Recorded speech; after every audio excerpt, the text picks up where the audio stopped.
ما شاء الله ما شاء الله، بس باعوا لي الارتفاع. باعوا لي الارتفاع شلونها، يعني فد شي الا خرافي. يابا هاي اطيب واسهل كيكة برتقال ممكن تسووها بالبيت، والف الف عافية.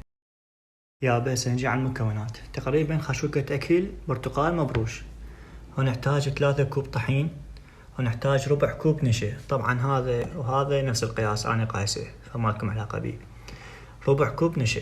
مش نحتاج كوب كامل برتقال بديل عن الحليب، كوب كامل زيت نحتاج، كوب ونص شكر، نحتاج 4 بيضات و2 بيكنج باودر.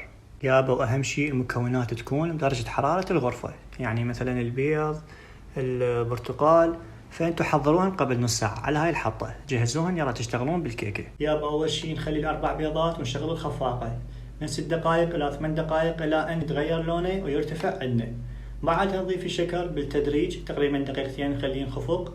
بعدها نضيف كوب عصير البرتقال، بعدها نضيف كوب الزيت، بعدها نضيف قشور البرتقال اللي سويناهم وننتظره الى ان يتجانس تقريبا دقيقتين 3 كلش كافي. بعدها نبدأ نضيف الطحين بالتدريج الى ان يتجانس عندنا. بعدها نضيف ربع كوب النشا، واخر شي نضيف البيكنج باودر. هسه بعد ما جانست المكونات عندنا نبدي نجيب خاشوقة وبيدنا نسوي بهاي الحركة الدائرية قدر الامكان ندخل هواء للكيكة حتى تنفش عندنا وترتفع، يعني 5 6 مرات نسوي هاي الحركة نكررها دار مدار الكيكة بهذا الشكل. بعدها نجيب قالب وندهنه زبد وندهنه طحين حتى شنو لا تلزق عندنا الكيكة.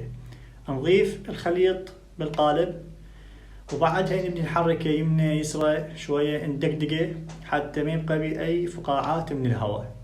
هسه نجي على موضوع الفرن، وهذا اهم شيء. الفرن بس من جوا، واذا عندكم مروحه شغلوا المروحه وياه على درجه 180 45 دقيقه ضبط.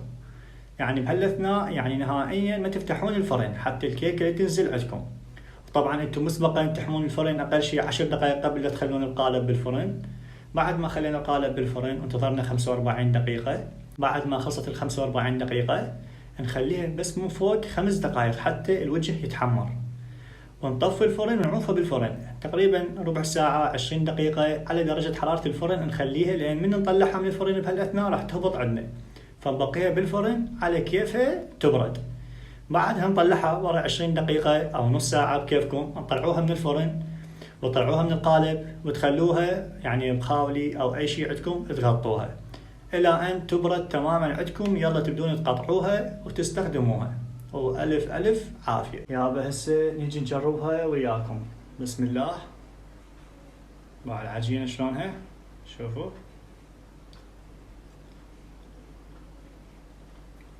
رهيبة رهيبة لازم تجربوها، وخاصة مع العصرونية وياها شاي فد شي خرافي، وألف ألف عافية. يابا لا تنسون إذا الفيديو عجبكم تحطوا لنا لايك تعليق اشتراك، ومع السلامة.